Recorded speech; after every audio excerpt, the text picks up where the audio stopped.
Halo, bagaimana kabar kalian semua? Semoga tetap sehat dan saya berharap kita masih tetap terus boleh melanjutkan perkuliahan ini dan memahaminya. Kita akan masuk ke bab berikutnya. Kalau kemarin kita belajar vektornya, sekarang kita belajar terkait dengan fungsi yang bernilai vektor. Jadi kalau misalnya teman-teman dulu di Matematika Dasar 1 atau di SMA, kalau misalnya ada fungsi T di sini, gitu ya, nah dia dipetahkan oleh F, gitu ya, maka hasilnya jadinya FT. Nah, daerah di sini disebutnya domain, di sini disebut adalah range, gitu ya, daerah hasil. Ya, itu adalah fungsi bernilai skalar, gitu ya. Nah, tapi kalau sekarang kita mainnya ke fungsi bernilai vektor, gitu ya. Jadi waktu T-nya itu kita transformasikan atau kita petahkan di operasi F, gitu ya, dia itu range-nya adalah mengandung fungsi vektor. Misal, kalau kita punya FT, itu ya, dipetakan dari T, dia mengandung vektor, yaitu ada vektor I, ada J. Yang Fs, gitu ya, ada juga vektor S, ada pangkat S, ln ini, gitu ya. Nah, ini kan bisa ditulis juga dengan SI ditambah pangkat SJ ditambah ln SK, gitu ya. Nah, yang ini juga sama. Ini I, ini J, ini K. Jadi ada vektornya. Kalau ini enggak, FT langsung T kuadrat. T pangkat 3 GS, 2S pangkat 3. 2S pangkat 2, gitu ya.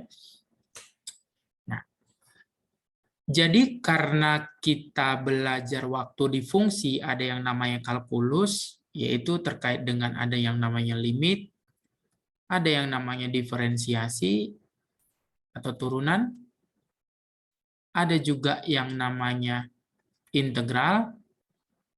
Nah, hal yang ini kita juga bawa di fungsi bernilai vektor, gitu ya.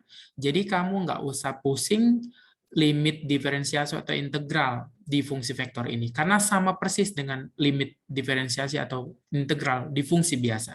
Bedanya isiannya yang kita berbeda, gitu ya. Kalau yang tadi fungsinya yang kita belajar di sebelumnya fungsi skalar, gitu ya. Tapi kalau ini sekarang isiannya fungsinya bernilai vektor. Jadi kalau kamu punya FT, gitu ya, bentuknya ada FT, GT, HT, maka F-nya dia akan punya limit di C jika hanya jika F, G, dan hanya memiliki limit di C itu, gitu ya. Maka limit T mendekati C dari FT-nya, berarti ini dilimitkan satu persatu, gitu ya. Nah, jadi kamu nggak usah pusing melihat terkait dengan limitnya. Ya, anggap aja ke fungsi yang kamu pernah pelajari, tapi sekarang masuknya ke fungsi vektor, yang dia punya ada vektor I, J, dan K. Nah, turunannya juga sama, gitu ya. Kalau kamu punya ada FT, bentuknya FT, GT, HT, dia memiliki turunan kalau masing-masing punya turunan. Begitu ya. Nah, sifat-sifat yang kamu belajar di fungsi bernilai skalar, kamu bawa juga ke fungsi bernilai vektor untuk kasus turunan. Yaitu, kalau misalnya kamu ada penjumlahan FT ditambah GT, diturunkan berarti jadi apa? Oh, F aksen T ditambah G aksen T. Kalau C dikalikan FT, berarti C-nya bisa keluar, baru F aksen T. Kalau PT-nya adalah fungsi dikalikan dengan FT, berarti itu kan sama kayak U kali V. Turunannya apa? U aksen V ditambah V aksen U. Nah, ini juga sama. P aksen T dikali FT ditambah PT dikali F aksen T. Gitu ya. Nah, kalau dia ada dot product, gitu ya, maka dia jadinya F aksen T kali dot product, FT dikalikan dot G aksen T. Kalau dia skalar, gitu ya, kalau cross product, gitu ya, kalau cross product berarti F aksen kali cross product GT ditambah FT dikali G aksen. Jadi bedanya ini dengan ini dan ini adalah beda di notasinya. Kalau ini dikali-kali biasa saja, gitu ya. Kalau ini dia pakai notasi dot product, yang ini skalar, gitu ya. Terus kalau kita punya fungsi FT di dalam F, fungsi PT di dalam F, maka dia adalah kayak aturan rantai, gitu ya. turunkan dulu F aksennya, gitu ya, baru kali turunan dalam. Turunkan dulu F aksennya, baru kali turunan dalam. Gitu. Nah, saya contohnya yang ini, gitu ya. FT-nya adalah diberikan ini. Maka turunkan F aksennya. Berarti F aksen T itu sama dengan turunannya, berarti jadi berapa nih? 2T tambah 1. Turunan E pangkat T, E pangkat T. Turunan 2, 0. Yang berikutnya adalah F double aksen T. Berarti jadinya turunannya 2, E pangkat T, 0. Sudah dapat. Nah, untuk mencari sudut, berarti tinggal pakai rumus aja. Cos theta sama dengan, dalam hal ini berarti F aksen 0 dot produk F double aksen 0 per panjang dengan F aksen 0 dikalikan dengan panjang F double aksen 0. Oke, berarti ini jadinya dikalikan. 2 dikalikan 2T ditambah 1. Berarti jadinya 4T ditambah 2. Ya. Terus ini jadinya tambah E pangkat T kali E pangkat T. Berarti jadinya E pangkat 2T. Gitu ya. Nah, ditambah 0. Dibagi dengan yang ini jadinya F aksen 0-nya. Masukin dia F aksen 0-nya. Nanti aja kita masukin ketika dia 0 ya. Oke, atau langsung aja deh. Gitu ya. Ini kita masukin ketika F aksen 0. F aksen 0 berarti jadi berapa tuh? 2 kali T kali 0 berarti 1. 1 E pangkat 0, 1 ini 0. F double aksen berarti jadinya berapa? 2, 1, 0. Oke, nah yang ini berarti jadinya 1 kali 2, 2 ditambah 1 kali 1, 1 ditambah 0. Berarti ini kita ganti aja langsung yang F aksen 0-nya, jangan yang F aksen T. Berarti 1 kali 2, 2 ditambah 1 kali 1, 1. Berarti 2 tambah 1 jadinya 3. Dibagi akar dari, ini jadinya 1 kuadrat tambah 1 kuadrat tambah 0, berarti akar 2. Dikalikan dengan 2 kuadrat tambah 1, berarti akar 5. So, itu jadinya 3 per akar 10. Maka berarti berapa tetanya? Adalah arcus cos 3 per akar 10. Gitu ya. Nah, yang ini kalau FT-nya diberitahu, gitu ya. Kalau FT-nya diberitahu seperti itu, carilah turunan dari T pangkat 3 kali FT. Oh, ini berarti gampang ya. Ini jadi U, ini kali V. Berarti U aksen V ditambah V aksen U. U aksen V tambah V aksen U. U aksennya berarti berapa? Ini 3T kuadrat dikalikan dengan FT-nya. FT-nya adalah T pangkat 2, E pangkat min T, ya, dikurang min 2. Ditambah V aksen U. Berarti diturunkan saja, jadinya 2T negatif E pangkat min T, 0, dikali U. U-nya T pangkat 3. Ya. Nah, kalau kamu mau jabarin, ini berarti 3T pangkat 4I, gitu ya. Ini ditambah 3T pangkat 2 E pangkat TJ, dikurang 6T kuadrat. Ditambah 2TI, dikurang E pangkat min TJ, ditambah 0 kali K. Ya, so ini berarti jadinya ada yang sama nggak?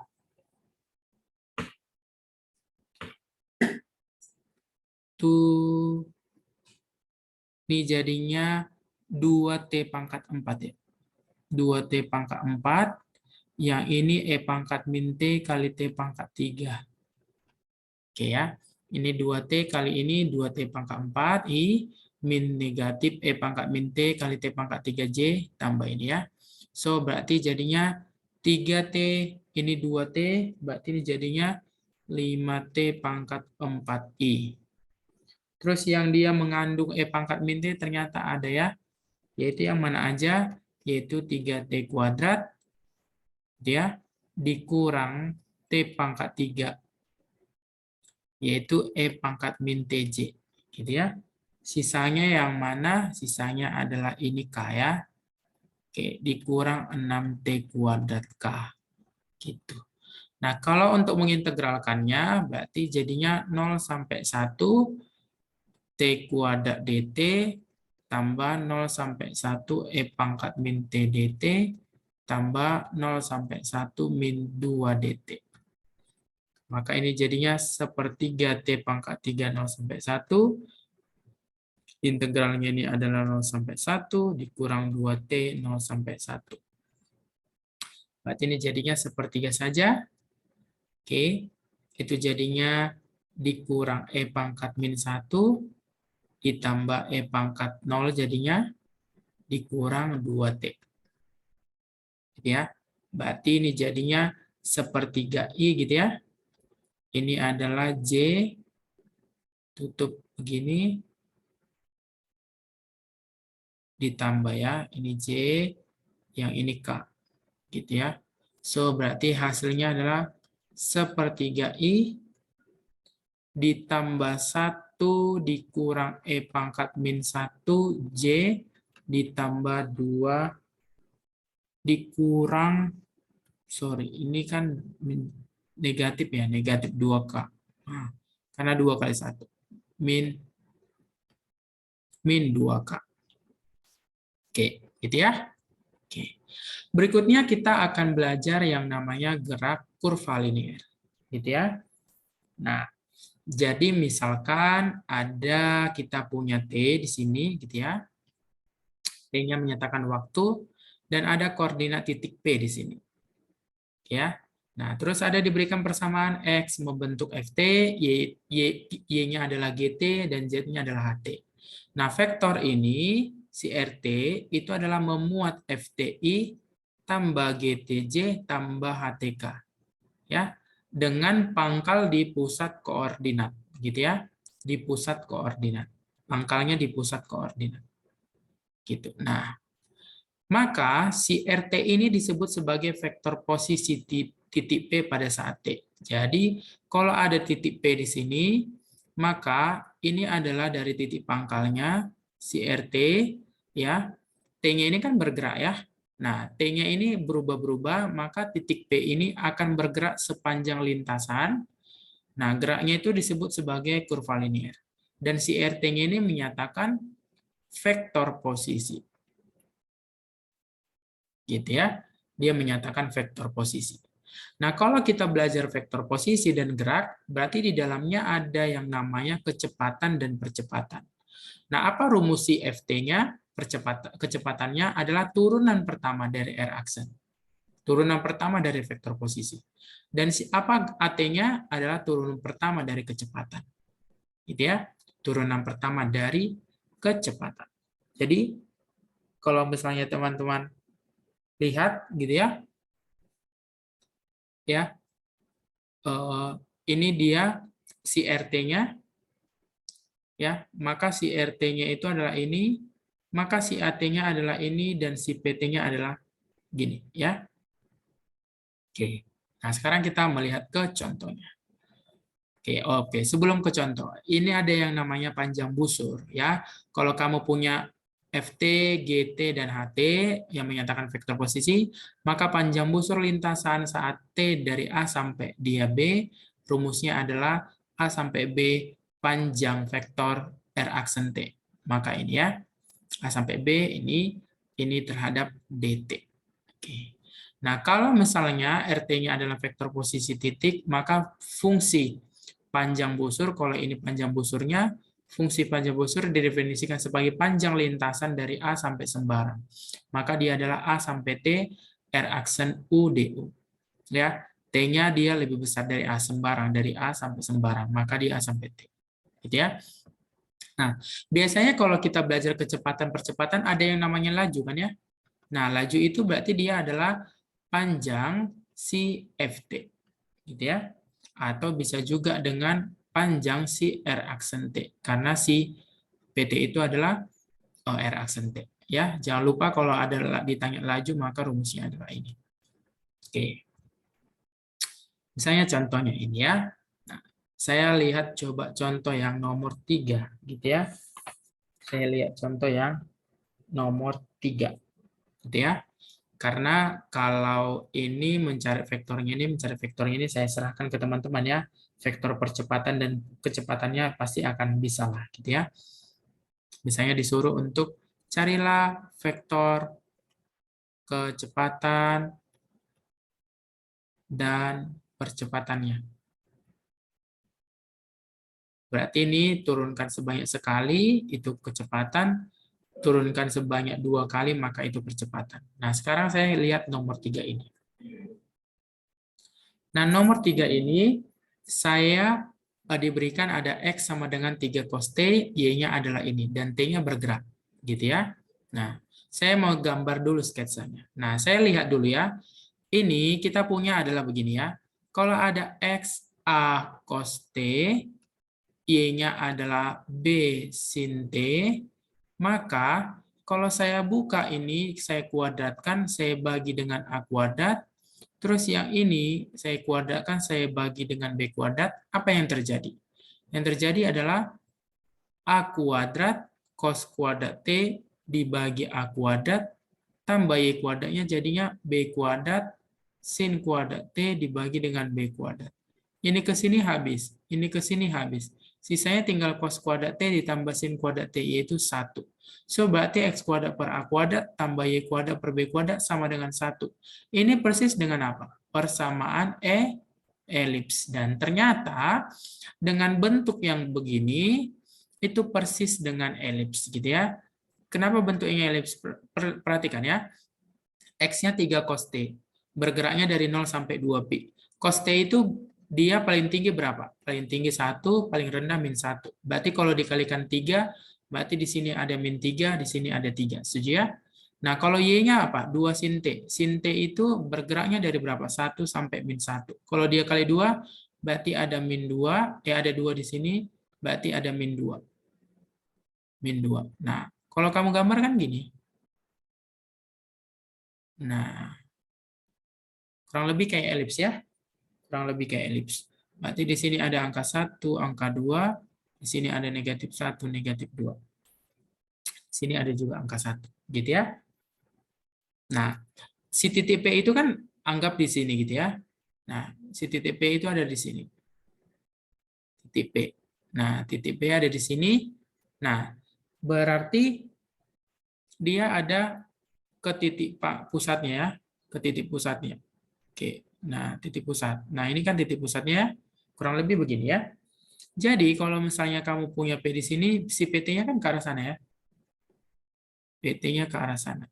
Nah, ini adalah vektor posisinya. Gitu ya.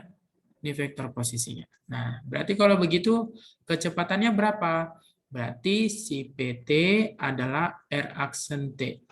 Berarti turunin aja negatif 3 sin T I gitu ya, ditambah 2 turunan sin adalah cos TJ. K-nya nggak ada karena 0. Si RT-nya kan berarti mengandung si X ini kan. RT-nya berarti kan jadinya 3 cos TI ditambah 2 sin TJ. Ini kan ya RT-nya. Nah, berarti kalau AT-nya adalah F aksen T kan ya. Oke, F aksen T-nya berarti jadi berapa tuh? Negatif 3 cos TI dikurang 2 cos TJ. Gitu ya. Gitu ya. Nah, dapat. Kelajuannya berarti berapa? Laju berarti jadinya FT sama dengan akar dari min 3 dikuadratkan. Jadi 9 sin kuadrat T ditambah 4 cos kuadrat T. Akar dari, nah ini kan cos kuadrat itu kan kalau kita tahu kan 1 dikurang sin kuadrat T ya. Berarti kalau dikalikan 4, maka dia jadinya 4 dikurang 4 cos kuadrat sin kuadrat T. Nah, berarti jadinya 9 sin kuadrat T dikurang 4 sin kuadrat T, jadinya 5 sin kuadrat T ditambahkan 4 ya. Jadi lajunya adalah seperti ini. Oke. Nah, Untuk yang laju maksimum dan minimum, berarti bergeraknya dari sini. Kita kan punya lajunya adalah 5 sin kuadrat T ditambah 4.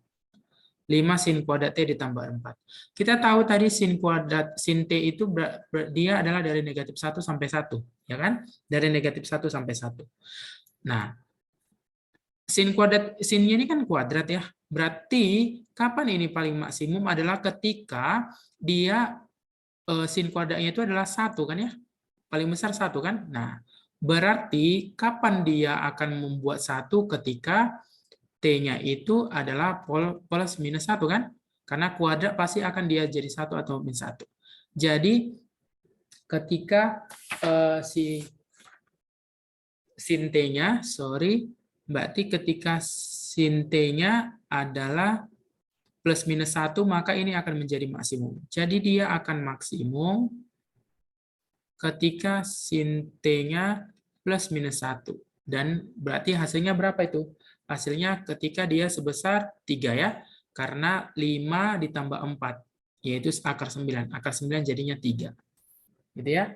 Nah, kapan itu diperoleh? Yaitu ketika T-nya adalah pi per 2, gitu ya. Jadi kapan dia sin T-nya adalah plus minus 1 ketika T-nya pi per 2 atau ketika T-nya adalah 3 pi per 2 kan ya? Karena T-nya akan bergerak dari 0 sampai 2 pi. Sin T kan bisa nilainya adalah 1 berarti 90 ya. Atau negatif 1 adalah ketika 3 pi per 2. Nah, minimum dia berapa? Ya minimum berarti ketika sin T-nya itu 0 kan? Sin T-nya itu 0. Berarti kalau sin T-nya 0 berarti jadinya 5 kali 0 gitu ya. Sin T-nya adalah sama dengan 0, berarti 5 kali 0, 0 ditambah 4. Berarti ketika dia nilainya minimum 2, T-nya ketika berapa aja? T-nya ketika dia sin T-nya adalah 0 ya. Ketika sin T-nya adalah 0. Berarti tinggal cari arcus sin T-nya sama dengan 0. Oke, ya. Untuk yang kedua ini silahkan saya berikan kepada teman-teman untuk mempelajarinya. Oke, terima kasih ya. Sampai ketemu.